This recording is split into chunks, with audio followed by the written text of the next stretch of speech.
Hi, I'm Robert Wright. I run the Non-Zero Foundation, which produces The Glenn Show and all other shows on Blogging Heads TV and Meaning of Life TV. We host a variety of voices, some of them highly unorthodox, and we encourage dialogue that is sharp but civil. We think fostering constructive conversation is especially important now that America, and even the world, is looking kind of fragile. If you agree that our mission is important, I hope you'll consider helping us shoulder the cost.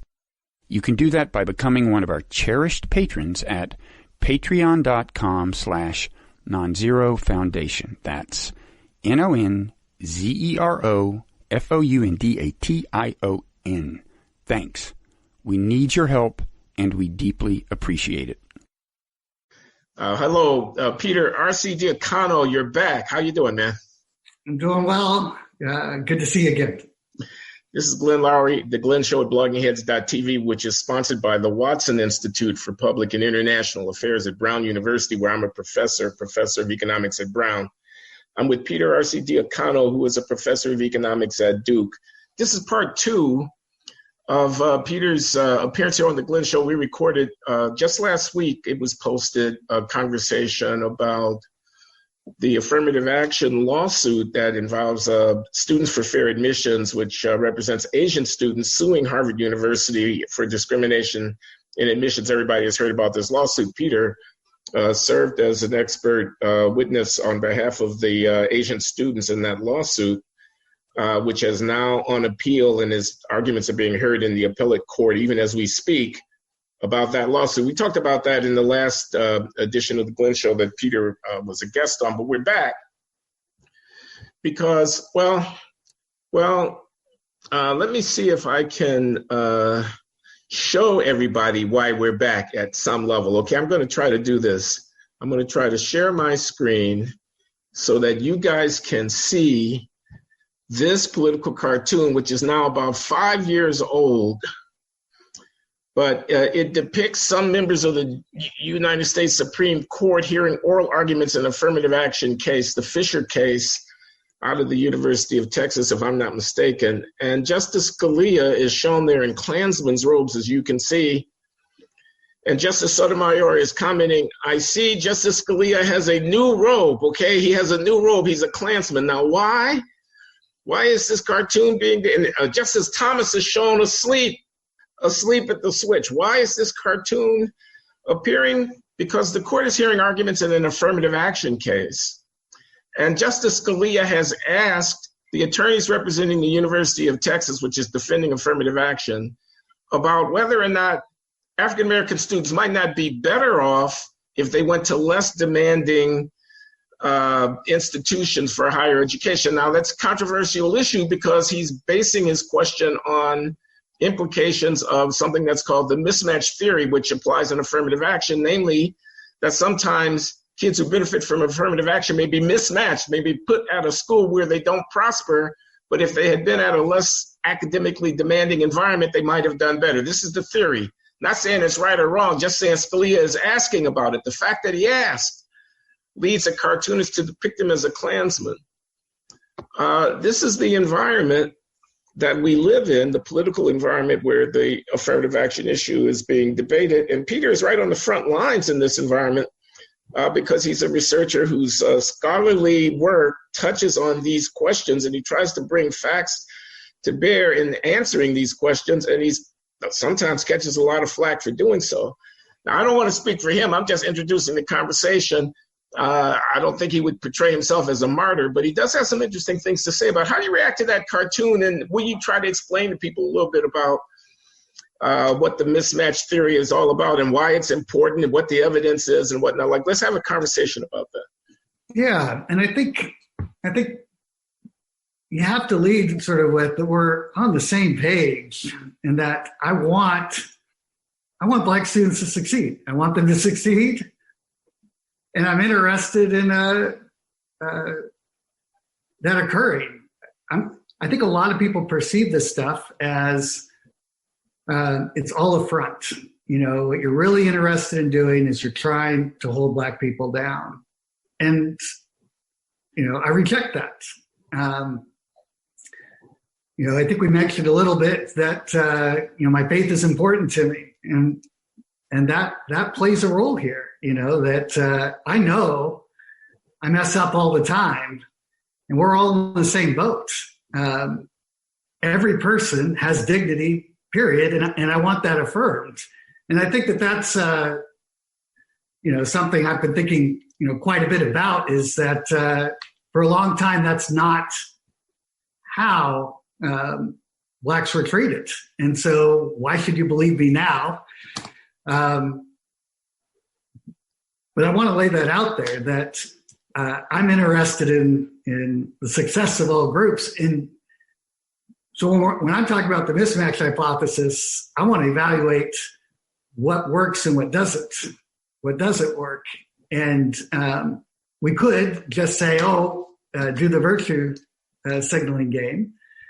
Or we could actually try to figure out what works. Let me try to explain a little bit, because everybody might not be following the debates about affirmative action as closely. So Peter, he's an economist at Duke. He's confessed to being a Christian believer and to wanting the best for everybody. But why is he saying things like that? Because some of his research has lent credence to the concern that Justice Scalia gave voice to when he asked the question that provoked that cartoon. Namely, some of his research has suggested that under some circumstances, and he can say more about this, it may be the case that the consequence of affirmative action is to lead to a distortion in the way that the students who benefit from affirmative action are allocated to differently ranked institutions of higher education. So there's a matching issue here. The kid has characteristics, the school has characteristics. A good fit is a situation where the characteristics of the kid and the school line up in such a way that the kid prospers at the school. If you put a kid who doesn't have a strong background into a highly demanding academic environment, he may fail, or she. This didn't help the kid, okay? Now, whether that's true or not is an empirical question. It's not something that can be resolved a priori. Peter has been on the front lines and investigating that. Again, he can tell us about it. But sometimes he's found that the answer is the kid is not made better off by being put in the more demanding environment.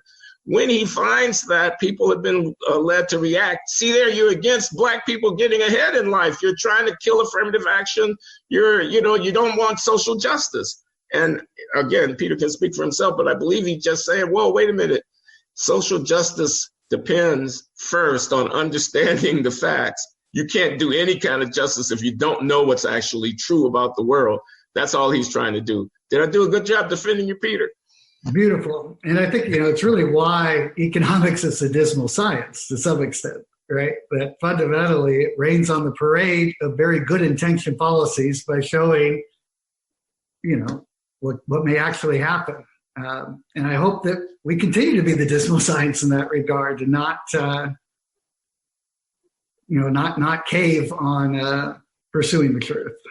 Do you know Jean Tirol's book, Economics for the Common Good, published by Princeton University Press 3 or 4 years ago? I know of it, but I haven't read it. I strongly commend it to your attention. Jean Tirole is a Nobel laureate economic theorist. He's in France now, in Toulouse at the School of Economics there, but for many years was a professor at MIT. He's a very profound thinker on the frontiers of the theory of contracts, incentives, and organization, and so forth in economics. This is Jean Tirole, but he has a book.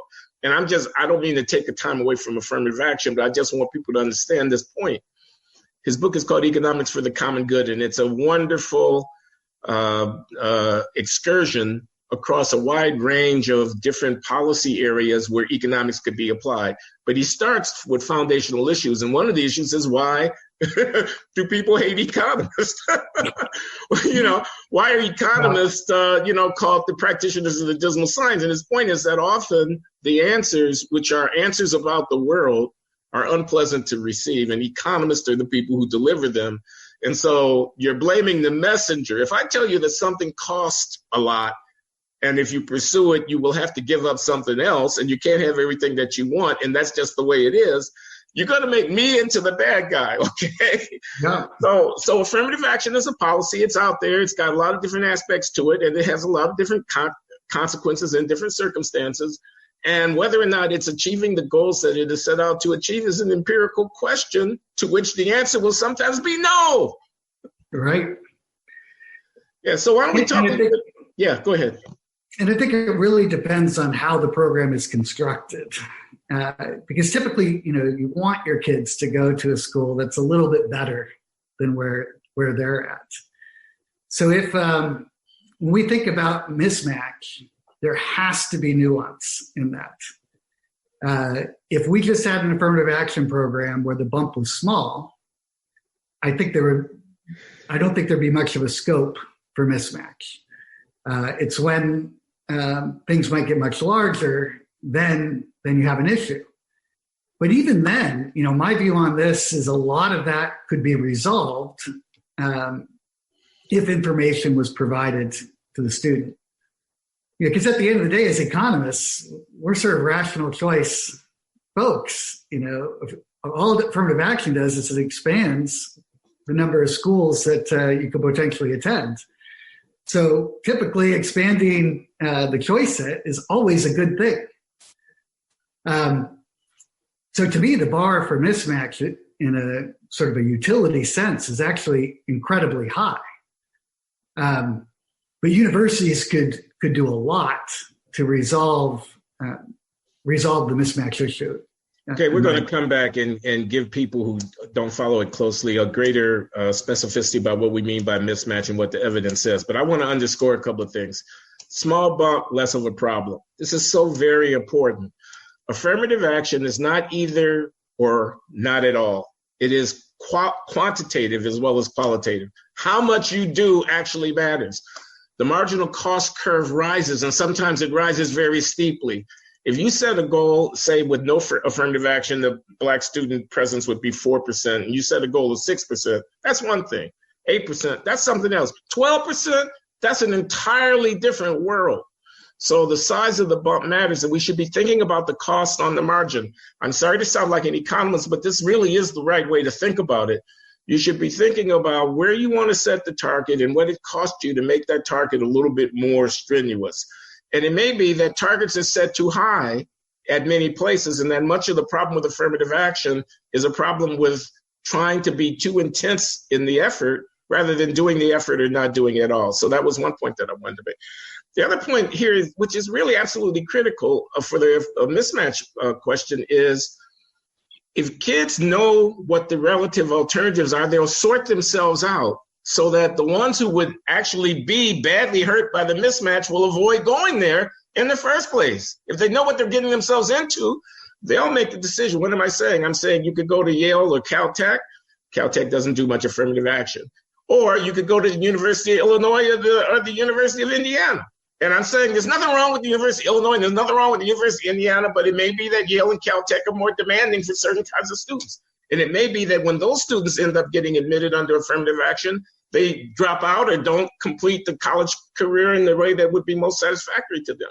But there could be other students who are Black and who could benefit from affirmative action, who know their own circumstances, and for whom the quote unquote mismatch wouldn't be a mismatch at all.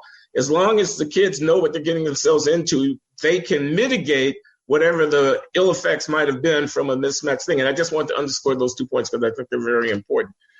But do you think Scalia was right to raise that question in the context of that lawsuit in Texas? And what's the answer to his question? Or at least what kinds of answers would you be inclined to give based on your research? Well, I think the biggest push I want to make for is transparency, because then you can figure out what's a good match and what's not a good match. And to me, this is where, I think these Supreme Court cases have actually worked to the detriment of transparency. So if you think about the twin Michigan cases, you basically said point systems are not allowed. We have to do things holistically. Well, holistically effectively gives you a huge incentive to hide what's going on. And so you'll hear this all the time. Race is just a factor of a factor. And same with legacies or athletes. It's always just a factor of a factor. But you never actually find out what that means because they don't release their data. So you don't really know. I mean, in principle, you ought to be able to find out how well you fit in with the school. But my view on this is that universities ought to be much more transparent and say, okay, we've accepted you. You said you wanted to do engineering. If you come to this school, given your academic background, here's the probability you'll graduate in engineering in 4 years. Here's the probability you graduate in some other field in 6 years. And then the individual can make an informed decision about what they're doing. They don't want to do that because they'd be worried about the student not showing up, which would be a problem. Are you confident that you can estimate tightly enough what the probability of a student's completing a program of study is based on their entry-level characteristics, such that they should make their decision based on that advice? What's the standard error around your estimate of that probability? Well, to give you an example, in one of our papers, we looked at what was going on in the UC system. And if you were in the bottom quartile of applicants to the UC system, University of California. Yeah. And you went to Berkeley or UCLA, regardless of your race, you said you want to major in the sciences. The probability you graduated in the sciences in 4 years was 0. So bottom quartile at the flagship campuses. Not at the flagship campuses, though. This is among applicants. So typically, if you're a bottom quartile white student, you're not at Berkeley or UCLA. I see. But there is a set of minority students who are going to be in that group. There's a few white students who are going to get in through some channel, being in the bottom quartile. But yeah, the gradient is steep on this.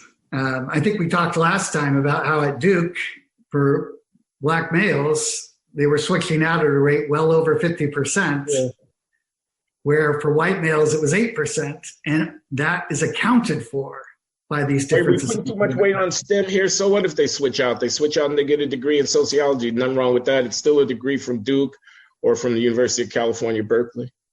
And there is nothing wrong with that as long as they let them know. So in my view, as long as the schools let them know, these are the probabilities. And so in my view, the mismatch hypothesis disappears if students are informed with what the university knows about their success probabilities. Would totally disappear. Now, I think the other benefit of that is universities ought to be looking at their data to find out what they can do to help people persist. Yeah. Here we've got, it's amazing, Duke houses the North Carolina education data, which has all the data on high school, secondary, elementary students' test scores. In the state of North Carolina. Yeah, for all public schools. Wow. And so we're happy to analyze that data. And if you look at, the data for doing that sort of analysis, it's actually a lot more available than it is for colleges, because colleges are nervous.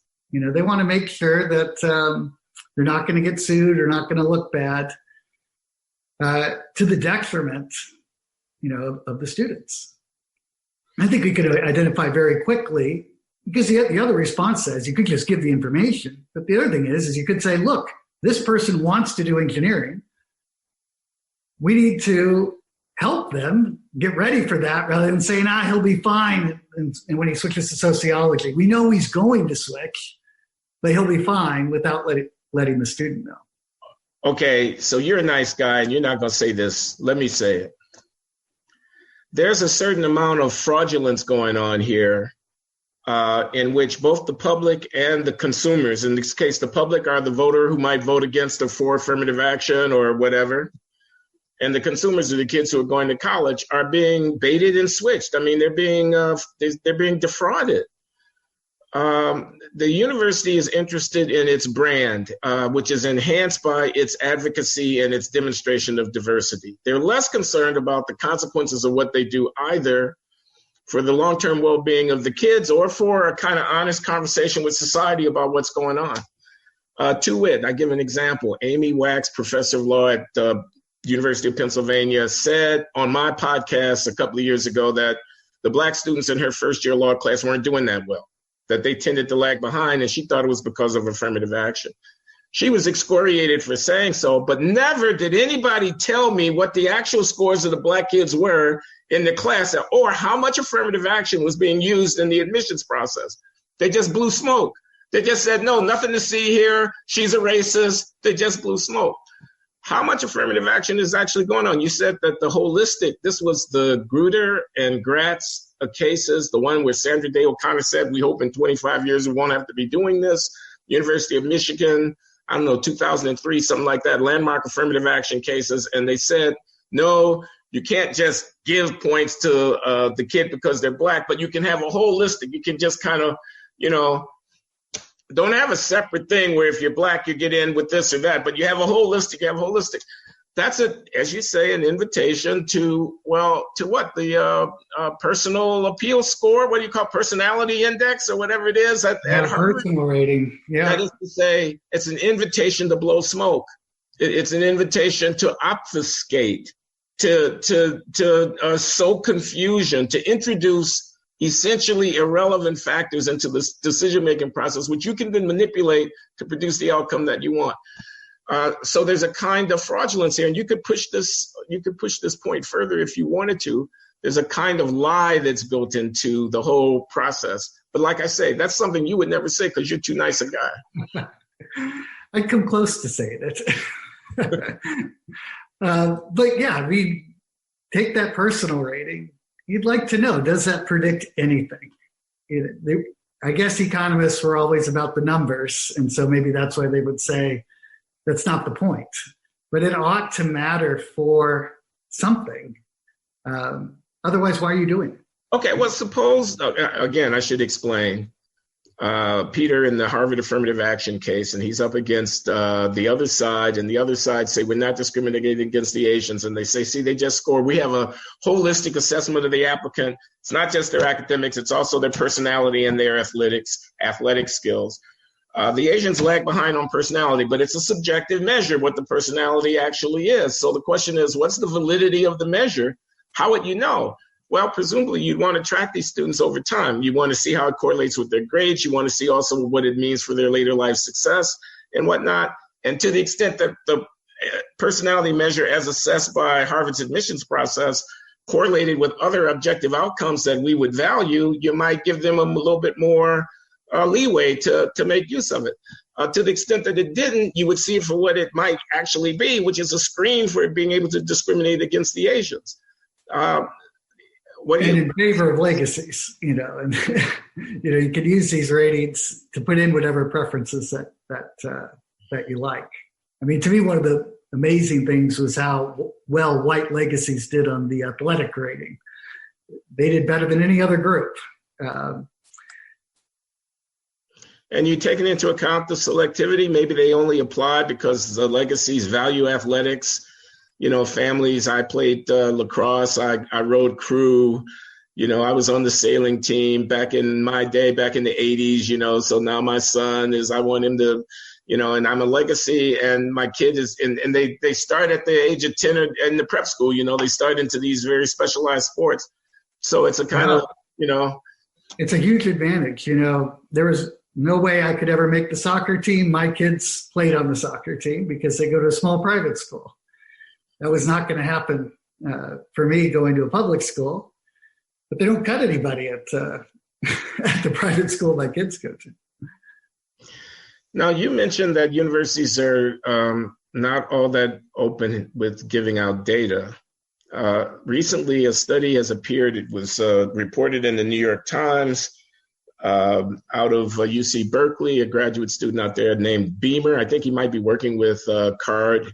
On affirmative action. He had access to voluminous data on matriculants at the University of California's higher education system. I mean, really, really fine data that I understand people like you have been trying to get your hands on for years without success. Comment. Well, Rick Sander, he's a full professor at Yale's law school, has a lawsuit well before this paper came out. Sanders at Yale. He used to be at UCLA. No, he's at UCLA. Yeah. Okay. But he has a lawsuit to try to get access to that data. He's a professor in the University of California system at the law school, and he cannot get his hands on California data about the effects of affirmative action on students in that state. How is that? But other people who are also at the University of California can get their hands on the data? How could that be? Well, very few people can get their hands on it. I mean, it was amazing that Bleemer was able to get his hands on it. That's the name of the graduate student at UC Berkeley whose study was reported on in the New York Times, and we can talk more about what he finds, but he basically argues that banning affirmative action with California ballot Proposition 209 ended up adversely affecting African-American students across a broad range of measures. And he takes his findings to be disproving the so-called mismatch hypothesis, because affirmative action actually was helping, on his argument, Black students before it was eliminated in California in 1996. So that's what he finds, but he's got access to these data and a lot of people don't. A lot of people don't, and this is right before California is going to vote on whether to keep to keep the current system, which does not allow racial preferences in the UC system. They're voting there's a proposition designed to allow racial preferences back in. I understand. But there's so much that could have been done in between when that initial proposition, Prop 209, was passed, and now to actually figure out what works, how everything was going. And this is the first sort of paper where somebody's really been given access to that data. It's too bad, because there could have been so much more information about how to improve the system. Okay, there's a political environment here. I can remember the campaign against affirmative action that led to the passing of ballot Proposition 209 in California in 1996. I remember it vividly. I was, on the scene as an economist, a younger economist, looking at these issues. There was a guy called Ward Connerly. Ward Connerly, a Black man, a businessman who made it his life's work to get rid of affirmative action, and who was the major proponent. There was a lot of conservative money that went into the advertising campaign to persuade voters. And ultimately, Connerly and his colleagues succeeded, and they got affirmative action banned. This was 24 years ago. Now there is a movement to unban the ban, to rescind it, to open it up, and so that I believe it was an amendment by plebiscite to the Constitution of the state, and now this would, in effect, repeal that amendment, and affirmative action would be permitted again. And it's in that context that the young economist Beamer's study arguing that affirmative action the elimination of affirmative action hurt Black students in terms of their later life success. It's in that context that it appears. And it's also in that context that Rick Sander, the law professor at the University of California, Los Angeles, who is a big proponent of the mismatch theory and a big critic of affirmative action, has sued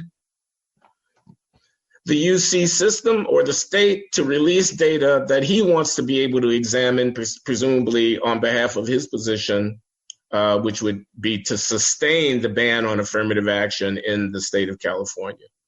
Well, he actually had that lawsuit well before the Bleemer paper. So he's been asking for that data. I see, for a long time. Yeah. Now, I don't know if he would say he would be using it so much to further bans on racial preferences. I think he would say that he wants it so he can look at the research. But that's not going to be the perception by a lot of people, that they're going to perceive it that he's interested in showing the mismatch hypothesis. Well, but I don't find it implausible to think to project that he would want to argue for the ban. This is not something new. This has been going on for for a quarter century. He was vilified. I remember that law review article in the Stanford Law Review that he published based on the Law School Admissions Council data, where he, I thought, rather convincingly showed at that time, it was the early 1990s. This is a long time ago now. The data was from the early 1990s. The comprehensive data on law school applications of students that go through the Law School Admissions Council portal. And he was showing that there were huge differences in the performance of kids after admission to elite law schools, that there was a huge disparity in the academic preparation and test score performance by race of these students, and that there was a pretty strong correlation between the entry-level characteristics and the performance of students. And moreover, that the effects on post-education career success, like passing the bar examination, were measurable and were in the same direction. So he's been at this for a long time. I mean, so he's dug in. There's no offense to him, no offense whatsoever. You're going to get dug in when you know, and moreover, he's been vilified. He's been, like Scalia in that cartoon, he's been made into a pariah because he's supposed to be a racist because he's raised these questions about affirmative action. So I have no doubt where he would be coming from. And I say that without any disrespect. I mean, he's an advocate. He's also a scholar. Yeah, and certainly I don't want to be seen as an advocate. I want to be seen as a scholar. And if the results come out one way, I want to say that's how the results come out. And I think on something like the mismatch issue, there are places where mismatch is relevant and places where it's not relevant. And it always, again, depends on how much. So even on Sanders' findings, I don't necessarily see that as meaning we should just get rid of affirmative action. But if we're interested in the pass rate for blacks on the bar, maybe a little less might be helpful. That would be how I would take the findings.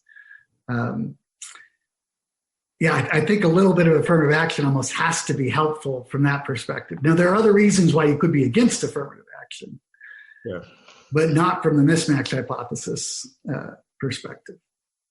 Well, that's an interesting statement right there. Mismatch is a phenomenon, but its effects are localized, and it depends upon the degree of affirmative action. And a mismatch argument is an argument about calibration, not an argument about whether to abolish or to sustain. Calibrate it so that you don't have these ill effects rather than get rid of it altogether because, it's bad. But here, so we're talking like economists and everything's on the margin and everything is quantitative and whatnot. There are people who are going to say, well, but racial discrimination is wrong. I mean, at the end of your last appearance on the Glenn Show, people, I urge you, if you haven't seen it, to go back and watch part one of this conversation. Peter told a story, and the story was about an Asian applicant who had had a tough life and overcome a lot of obstacles to Harvard, and whose personal essay gave voice to these obstacles, and it was very poignant. And the admissions officer, in effect, had evaluated this applicant's application as standard strong, meaning another Asian kid with high test scores, but nothing to get excited about. And your point was it was anything but standard strong. It was anything but. It was very unstandard. It was something that if you look past somebody being an Asian, a white, or a black, and you looked at the life of the person, you would be moved by. Now, for somebody like Bloom to come along and say, it's just wrong that kid didn't get a chance to go to Harvard because they were Asian. It's just plain out wrong. I don't care what the numbers are. It's just wrong. They're not interested in costs at the margin. They're making an all or nothing argument about what is the right way for us to conduct ourselves in society. Are you willing to take a position in that argument? Not a strong one, that's for sure. I think that I can certainly see the arguments. I think one argument in favor of affirmative action is that we need to do things that build trust for a group that has had reasons not to trust the U.S. At the same time, I'm also African sympathetic. Americans is what you're saying. That's right. That's Okay. right. I mean, the history is very bad. You know,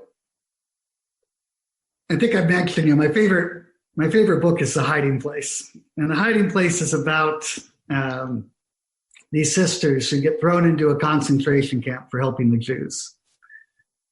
And it's a remarkable book because one of them does not survive, but she's a saint. She feels bad for the Nazi guards. She actually prays for the Nazi guards. He loves them anyway. I bring that all up more to say that at the end of the book, after the author gets out of the concentration camp, she runs into one of these Nazi guards who says, "Oh, isn't it great that Jesus forgives?" And she, asks for the grace to forgive him. He's like, "Okay, we're ready to move on."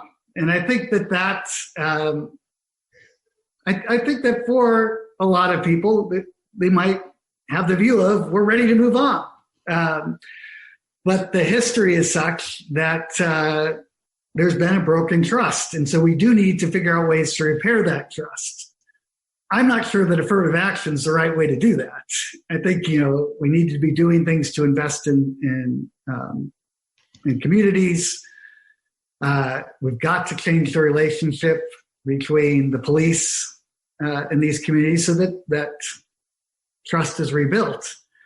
If affirmative action, at the margin helps with that, great. But I don't, it's clearly not a panacea, particularly when you get to the mismatch, the case of mismatch, when you go too far. Okay, so the people who oppose affirmative action in principle, they have their argument, but you're not going to join them there. You think that a certain amount of nuance and sort of openness to compromise is necessary if we're going to build the kind of society that we want, given our history. Am I putting words in your mouth, or am I getting this right? I don't want to. Well, I'm saying I think it's just so complicated that, I also see the argument that if we're going to move to a society where race is not what defines you in that way, affirmative action is making race more salient. This is fundamentally where we want to acknowledge the mistrust and everything that's happened in the past without it being something that's constantly hanging over your head. I remember my son coming back from school one day and he was just pissed off because they had done a big thing on diversity. And he was my kid who had, more black friends than any of my other kids. And he was getting along fine with them. But now it's like you're focusing in on what makes us different as opposed to, the common humanity. I don't see race. I'm colorblind. And the current thinking is very much against that sentiment. It says, in effect, I can't quote chapter and verse from Ibram Kendi, How to Be an Anti-Racist, or from who's the woman, Robin DiAngelo, with the white fragility. But roughly the way it goes is that is a luxury that only white people can afford. Right. The idea that I don't see race, that's a dodge. It's an effort to avoid the question. Race is so deeply etched into the structures that we inhabit, into our thinking, our subconscious, even, what they call an implicit bias. Race is so historically salient, wealth disparity, the poverty rate differences, segregation, redlining. It's so institutionally etched in, Southern strategy, mass incarceration, et cetera, that this talk about I don't see race, I can't get beyond it. I just want to get beyond it. We should be able to get beyond it. Is something. It's an indulgence. It's a luxury that only the people who have racial privilege already can afford. Okay? It avoids the hard work. How did Kamala Harris put it recently? She says let's do the work. And this is the Democratic candidate for vice president on the ticket with Biden. In a statement that she made recently, maybe it was during the convention. I think it was during the Democratic National Convention. She said that I was struck by it. Let's do the work. Okay. Yeah. And you can't do the work if you're blind. You got to be able to look at it. This is this kind of idea. Now, I personally think that that's dead wrong. I'm old fashioned. I think even if Martin Luther King was much more sophisticated than some kind of cartoon, I had a dream speech, he was much more subtle. He was a socialist. He was a pacifist. Practically, there was a lot of moral authority going on with King that was not simply captured in that speech. Still, I think he had the right idea, the goal should be transcendence of race. Race is superficial. It's not deep. It's not important. We should be marrying each other in due course, living together across these lines. Black and white should be as important as Irish and Italian is now. It was very important in 1900, Irish and Italian. In 1920, Irish and Italian was very important. In 2020, Irish and Italian is a matter of not that deep. It's not all the way down. I don't know about Greek. Are you? I'm actually Italian, but anyway, you see what I mean? People are totally. Yeah. I think that's what we should be going for. And I think we should be trying to get away from thinking about race as the first order of business. I'm even given to saying that when a cop shoots a kid, the first words off of our lips ought not to be white cop shoots black kid. Cops are cops. They need to act right, not wrong, whatever their color. Kids are kids. They don't need to get shot, whatever their color. There's a tragedy when a cop shoots a kid, full stop. You want to make a racial matter out of it? Well, then what happens to when the white supremacist wants to make a racial matter out of criminal rapes woman?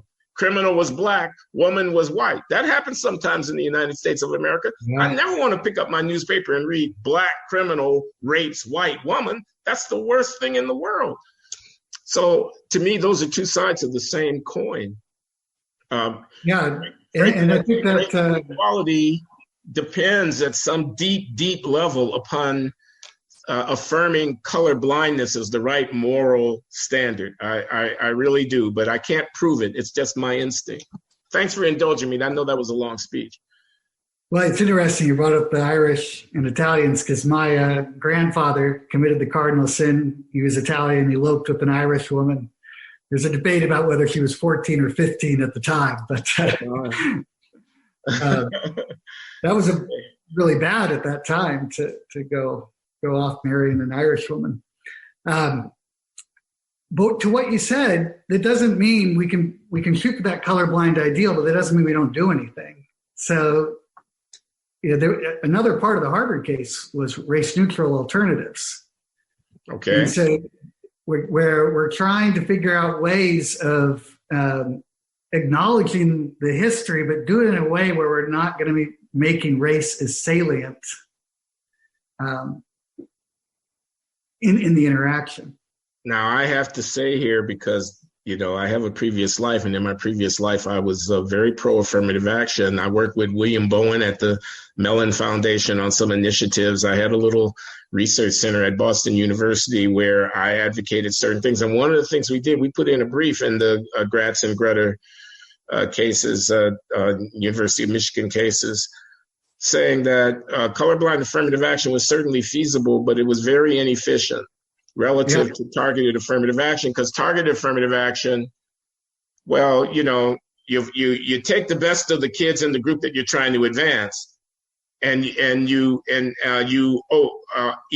omit the least performing of the kids in the group that you were not trying to advance. So if I'm not getting enough black kids, I want more black kids. If I can do color-sighted affirmative action, if I can actually discriminate by race, I can get the best of the black kids that I otherwise would not have admitted, and I can leave out the least promising of the white kids that I would have otherwise admitted.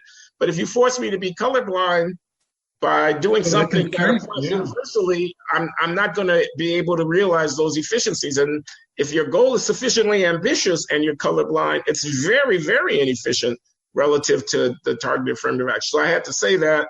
Otherwise, somebody else is going to look me up and say, you forgot what you are. What do you say to that about the efficiency? Well, I think you're right. It is inefficient from that perspective. And then you end up with, what are the trade-offs? And that's where I think it just gets really hard. I think there are arguments for the affirmative action based on race, like we were talking about, that may take us away from the colorblind, which is our ideal. It's hard. Well, I have soured on affirmative action as a long-run remedy. I mean, I worry that we're now, this is Glenn Loury, the latter. This is my most recent incarnation. I think it's probably my last one. We're so far down the line. I mean, we've been arguing about this since 1970 for a half century. Yeah. I remember Nathan Glazer's book, Affirmative Discrimination, which was very controversial, and I believe it's published in like 1978 or something like that, around the same time as the Bakke case. When is the Bakke case? Alan Bakke, University of California, Davis Medical School. I think that is the late 1970s. Yeah. What does it mean to live in a world in which affirmative action is routinized and made permanent as an institutional practice? To my mind, it means two things.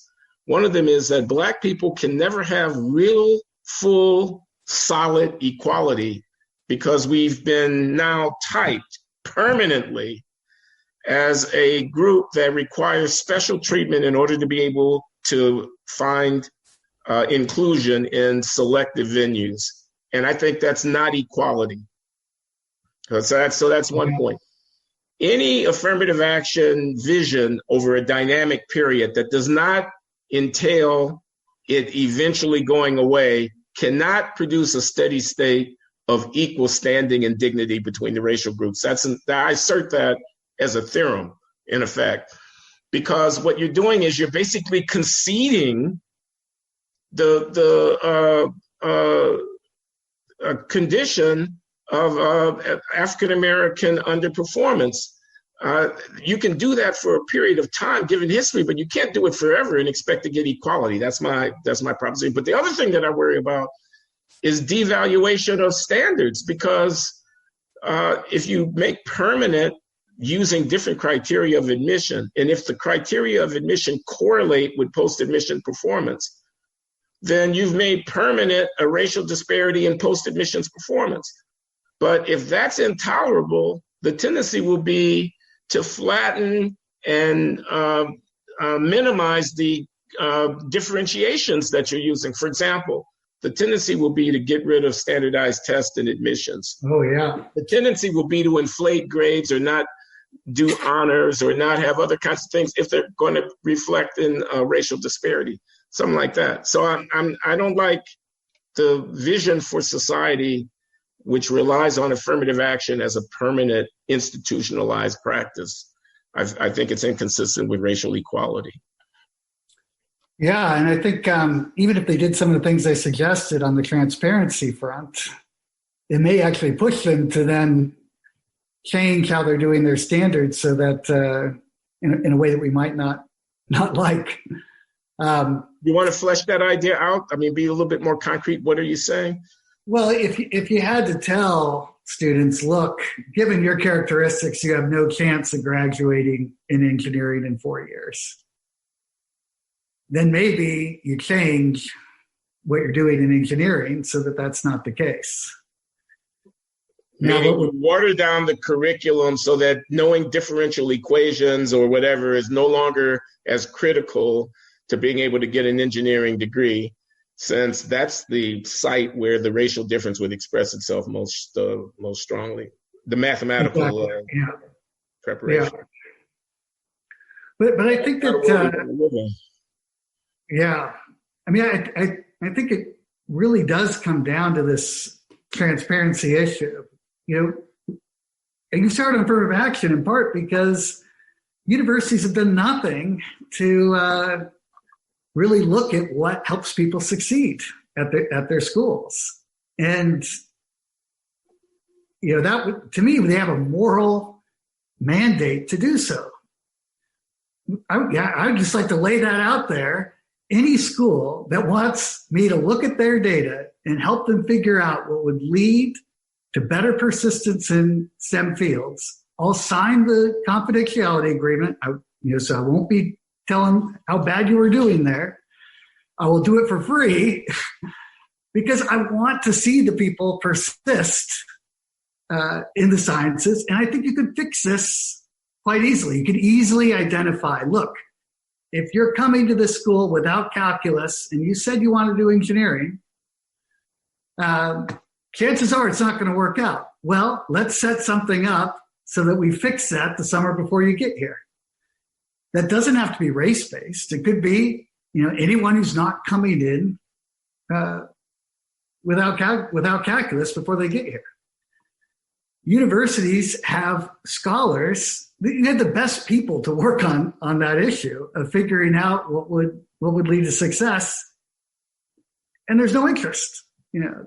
Let me show another graphic here, which I'd like to get you to react to.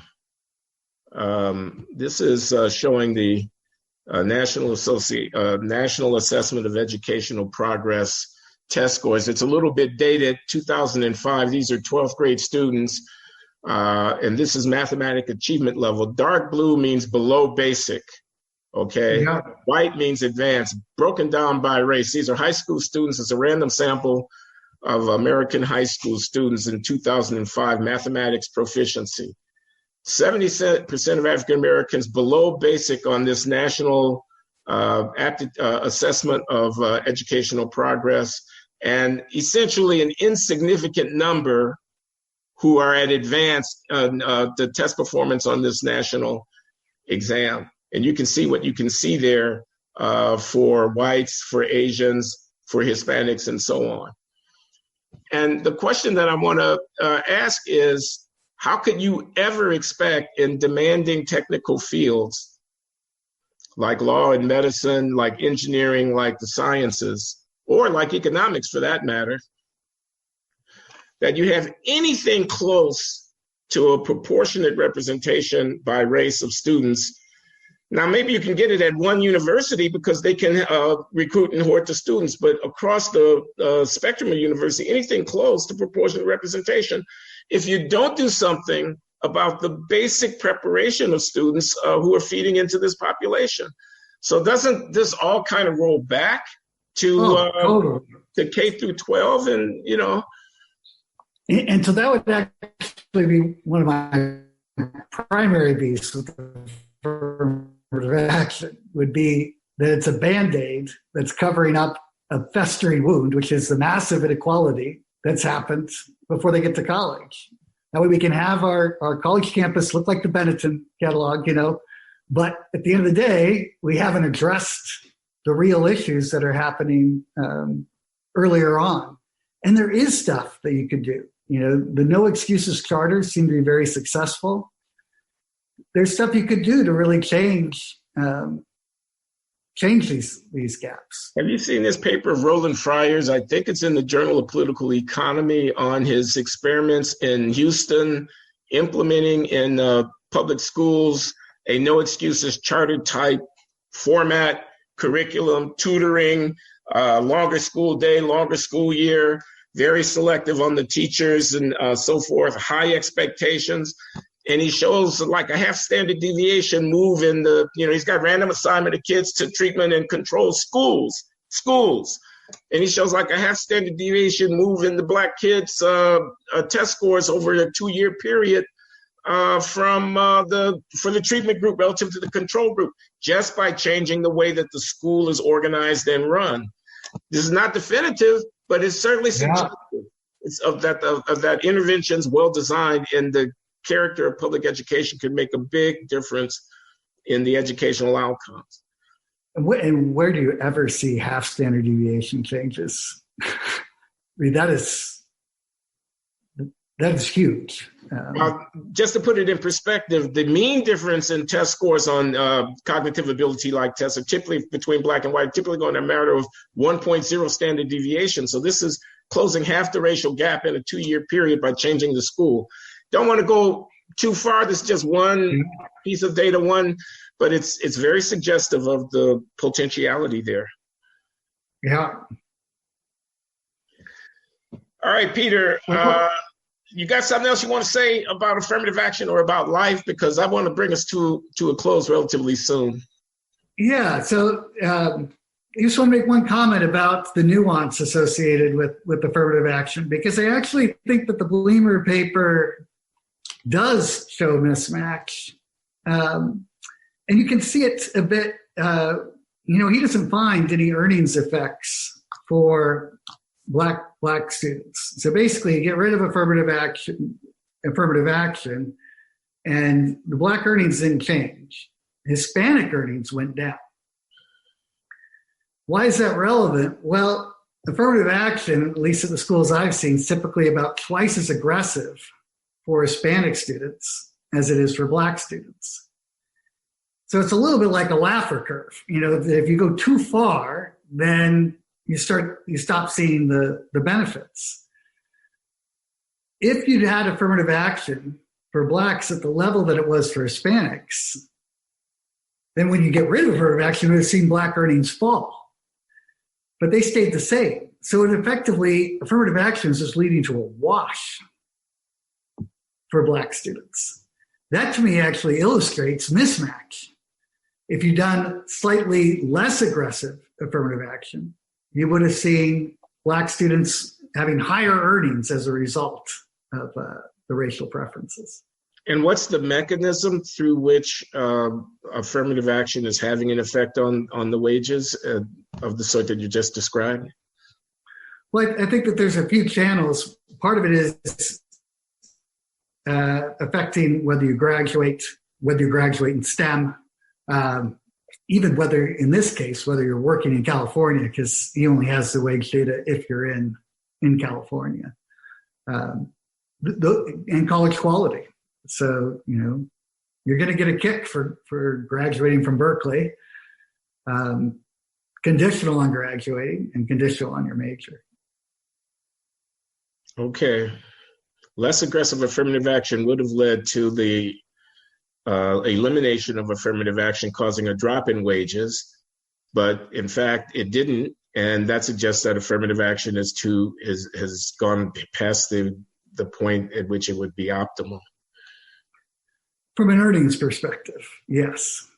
And this gets back to the point where a little bit has to be helpful. It's just a question of when it gets to be super, super large. I mean, in the Harvard case, my model was showing that by marking black on your application, you quadrupled your chances of being admitted on average. David Card on the other side showed that it tripled it.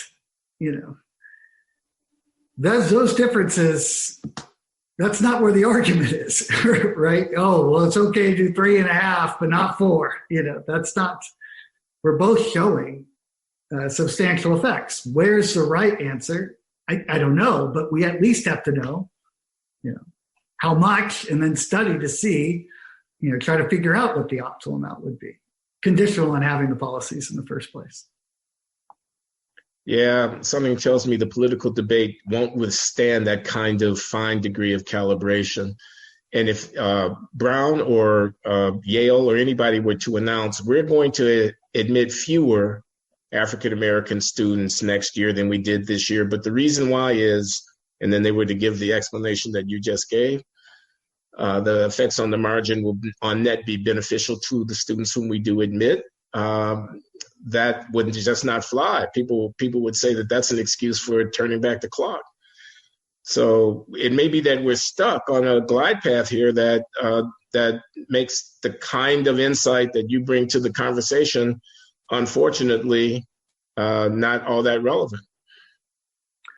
That's right. Though I think hopefully at some point they will at least look at the data, because even if you had the same affirmative action program, you ought to be looking at what leads the students to succeed. And I think pressure should be put on universities. I mean, it drives me nuts to see after the Floyd case, you get these 3-page emails from university administrators talking about systematic racism without ever anywhere in those emails saying, we need to look at the factors that lead students to succeed here.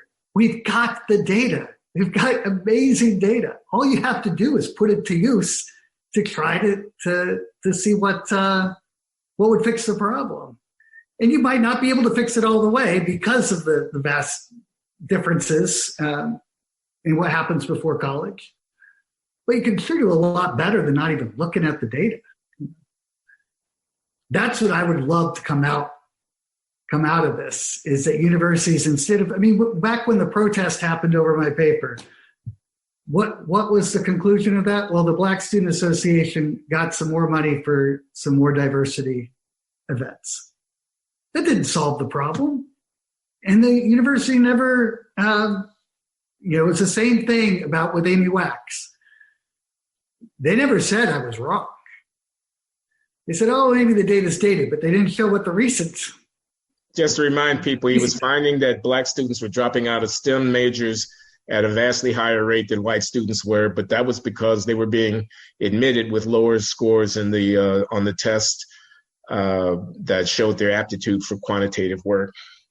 Yeah, you got into trouble for that, but people don't want to. The answer to that was this. Data. Pardon? And the answer to that, the reason I got in trouble is they're saying I'm saying Black students are inferior. And I went on a radio show where the first person had actually written a whole article on this about how problems with what I had said. And she went first, and as she's talking, my blood's boiling. But really, by grace, I said, if that's what I thought the paper was saying, I'd be upset too. Because fundamentally, we're on the same page. We want Black students to succeed at whatever university they're at. But if I show you that that's not happening, we need to fix this. I'm not saying, they can't succeed. I'm saying that they're not succeeding. And so we need to do something to change that. And that necessitates, at least from a professor's perspective, looking at the data. Yeah. Well, okay, we covered this ground, and I think we covered it very well. I want to thank you, Peter. Thank you, Glenn. Appreciate it. I'm really very excited that we should tell people about the Journal of Economic Literature, the paper with Lovenheim. It's called The Quality Fit Trade-Off.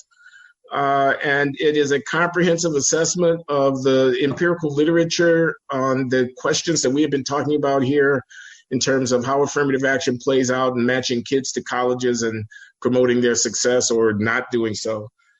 So people who are interested can find it without any difficulty. Journal of Economic Literature, Peter Arcidiacono. Thanks for coming on the Glenn Show, Peter. Thanks for having me, Glenn. You're welcome.